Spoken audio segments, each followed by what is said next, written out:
چای کرکه. چای کرک. بله مرسی. آقا این قهوه و این چای ماسالا فکر کنم دقیقاً آماده شد. این ماسالا این قهوه و بریم برای تستش. قهوه کویتیه. قهوه کویتی. مرسی لطف کردید. کویت و کشورهای حاشیه خلیج فارس ممنوعیت زیادی داره.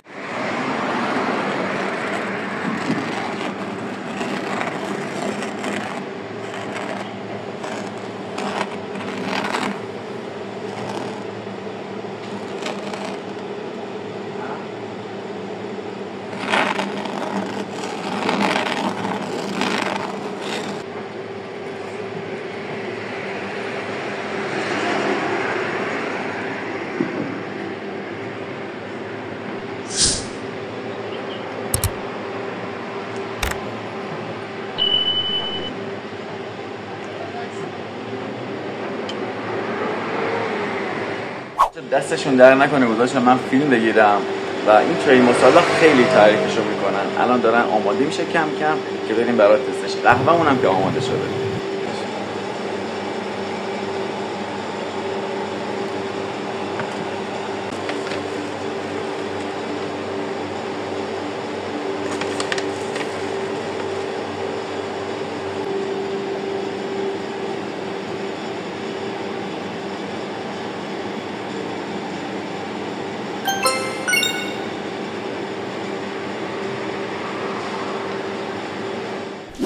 قهوه و این چای ماسالا فکر کنم دقیقاً آماده شد. این ماسالا این قهوه و بریم برای تستش. من خودم خیلی هیجان دارم بچه‌ها. یه هفته من الان شب کار بودم، از سر کار بدو اومدم اینجا. یعنی گفتم حتما من اینو باید تستش کنم. بفرمایید.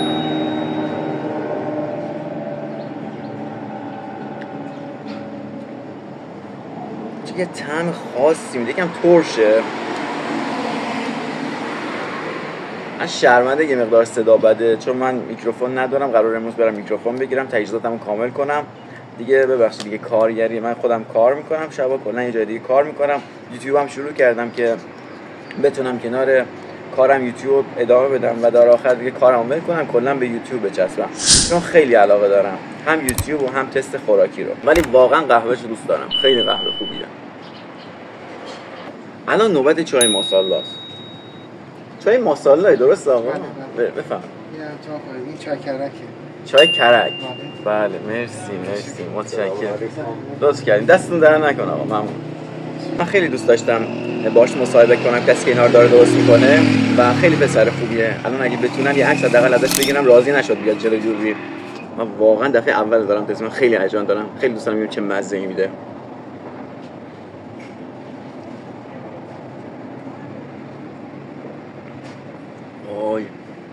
خیلی خوشمزه است بچه، خیلی. یعنی من هر چی که بگم کم گفتم.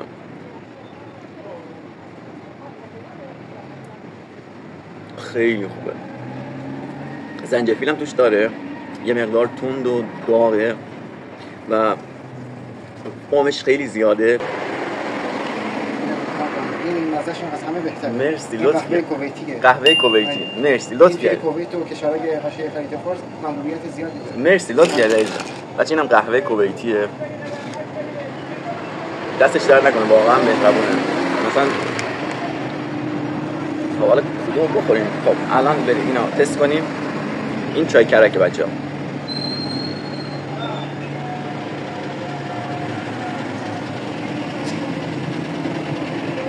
خیلی داغ بود. اینم تسته توش داره، بادوم داره و یه طعم خاصی دارن اینا. اصلا نمیتونم خدمتتون بگم اصلا چه طعمی دارن، شبیه چی هن. اصلا یه طعمیه که تا حالا من تست نکردم. اصلا واقعا واسم سخته بگم شبیه چی هن اینا. و واقعا هر کدومشون از یکی دیگه منحصر به فردتره. الان بریم قهوه کویتی رو تست کنیم با هم.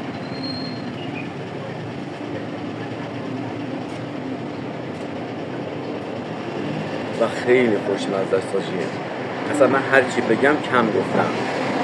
و مخصوصا این بچه‌ها یک مقدار طعم شبیه نسکافه و اینجور چیزاست ولی خاصه. اصلا این چیزی که نسکافه نیست ولی تنها چیزی که میتونم بگم شبیه بهشه نسکافه است. و خودش خیلی خوبه، طعمش خیلی خوبه. این چای کرک خیلی توش مثلا بادوم و اینا داشت، پسته داشت و رنگش هم یه مقدار سبز رنگه. این بیشتر طعم زنجفیل میداد و قهوه مثل چای ترش بود تقریبا و این قهوه کمیتی تقریبا مثل نسکافه است، همچین طعم و مزه میده.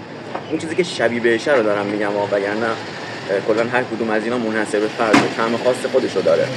از بچه‌های جنوب کشور هستین هر کدوم از اینا اگه اطلاعاتی دارین حتما کامنت کنین که بقیه بچه‌ام استفاده کنن. این هم اوکی بود ولی این یه مقدار چون مزه نسکافه میداد من مثلا با طعمش بیشتر آشنا بودم، ولی همشون خیلی اوکی بود و خاص بود، یعنی یه چیزی بود که من تا حالا امتحان نکرده بودم.